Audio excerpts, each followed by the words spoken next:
السلام عليكم ورحمة الله وبركاته. كسو دوادا casharkeena Windows 10 maanta waxaan fiirinaynaa sida loo isticmaalo Focus Asist.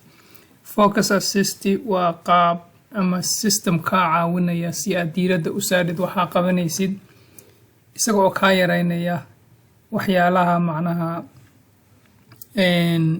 notification ka ama ogeysiinta soo galaya computerka markaad shaqaynaysid. marka Focus Assist waxaad samayn kartaa waxaad ka damin kartaa ama ka daari kartaa action centerka oo qaybta midigta hoose ee taskbar-ka. haddaan action centerka gujiyo waxaa ii soo baxaya halkan Focus Assist. marka hadduu saan yahay micnaheeda waxa weeye waa off uu dansan yahay. marka haddaan gujiyo ama click garayo markaas uu daaran yahay. marka wuxuu sheegayaa inuu hadda notification-ka uu computer soo saari doono waa priority only oo micnaheeda yahay kuwa muhiimka ah kaliya. marka maxaa muhiim ah taas dibaan ka arkaynaa qaabka loo qeexo waxa adiga muhiimka ku ah. notification-ka ma kuu soo galaya ma ku tusaya computerka notification-ka laakiin waxa wali way soo galayaan action center halkaan ay soo galayaan laakiin halkaan adiga kuma soo baxayaan oo kuma waxyaalaha aad sameynaysid kama jeedinayaan. marka onaan ka dhigayaa hadda waxaan ku qeexayaa marka oo fiirinaya waxyaalaha priority-ga oo muhiimka ah.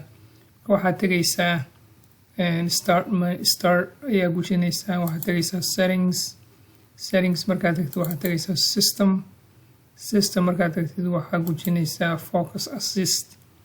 halkaas markaad tagtid by default aniga hadda on ka dhigay off way saan off way. halkan labadan ama halkan aad on iyo off ka dhigi kadhaa ama halkan labadaas isku mid way. halkana ka fudud laakiin haddaadan halkan on ka dhigin marka hore sida macnaha default-ga uu mid ku yimaado waa off isagoo dansan.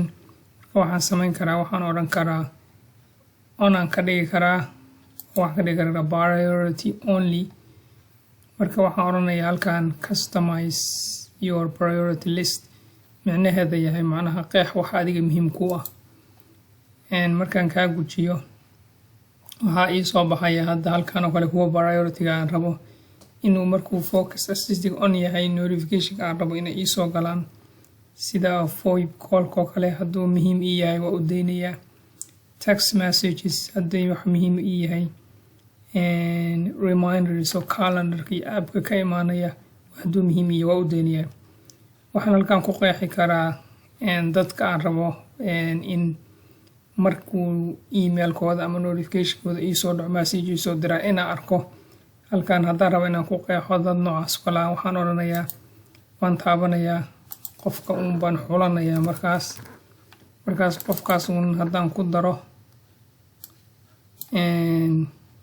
aan gujiyo aan okay dhaho micnaheeda way qofka message-ku ii soo diro uu ii soo baxaya oo priority list-gu ka mid yahay. dadkii aan halkan ku define karay contact-ga halkan ku daro. sidoo kale application-ka oo aan rabo inay priority-ga ii ah halkan aan ka xulanaya kuwaan isleeyahay muhiimkaan ahayn aanan rabin inaan ogeysiis ka helo markii uu Focus Assist-ga aan daaro waan ka saarayaa. oo waxaan sameynayaa haddaan gujiyo option wuxuu siinayaa aan app-kaas uga saaro. micnaheedu app-kan hadda ii muuqdo oo dhan kulligood waa priority list-ga ay ku jiraan. marka kaan rabana waa daynayaa kaan rabana waan ka saarayaa kaan rabana waan ku darayaa oo macnaha markaas muhiim ii ah oo aan rabo inaan notification-ka isla markiiba ama ogeysiinta ka helo. marka haddaan ku noqdo Focus Assist qaybtan hoose oo automatic rule-ka keligiis macnaha si automatic u shaqeeya waxaan samayn karaa Focus Assist on waxaan ka dhigi karaa waqti go'an sida ka soo qaado haddaan rabo kale maalintii subaxii oo kale haddaan rabo inaan dhaho ilaa 8 subaxii ilaa iyo duhurkii oo kale inuu off iyo inuu on yahay oo Focus Asist aan isticmaalo haddii aan rabo waqtigaan define gareynayaa maalin kasta ama waxaan ka dhigi karaa weekends only sabtidii iyo axadda ama weekdays only oo maalin kasta weekdays ka mid ah ama maalin kasta baan ka dhigi karaa marka waqtigaan aan hadda qeexay oo maalin kasta waxaad macnaha Focus Assist waxaa ka dhigtaa on markaas ka bacdi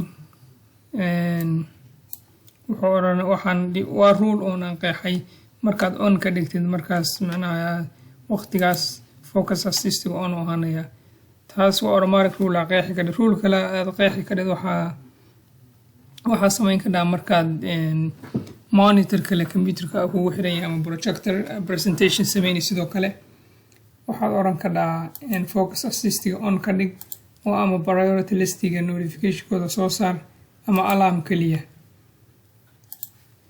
waxaa kaloo samayn kartaa sidoo kale markaad game ciyaaray sidoo kale waad iska celin kartaa same thing aad samayn kartaa notification-ka inaad priority list ama alarm waxaa kaloo samayn kartaa sidoo kale markaad full screen application aad sameynayso markaa presentation sameynayso kale ku caawinaya kan oo presentation oo PowerPoint oo full screen aad sameynaysid ona ka dhigi kartaa alarm only ama priority list galiya ayaa ogeysiintaas ba oran kartaa ha ii soo baxeen halkan show me summary of what I missed while Focus Assist was on isagana wuxuu summary-gaas wuxuu kaaga soo baxaya on action center-ka markii macnaha Focus Assist uu off noqdo ama adiga ka dhigtid ama rule-ka aad qeexday oo sharciga automatic-ga qeexday waqtigiisa dhamaado marka intaasaan ku joojinaynaa Focus Assist oo macnaheedu yahay notification-ka inuu kaa joojiyo ilaa waqtiga adiga goysay ama waqti kasta oo kaliya markaas aad heshid ogeysiinta adiga muhiimka ku ah marka casharkeena dambe insha Allah waxaan ku qeexi doonaa ama kaga hadli doonaa power and sleep of Windows 10 insha Allah. Assalamu alaikum wa rahmatullahi wa barakatuh.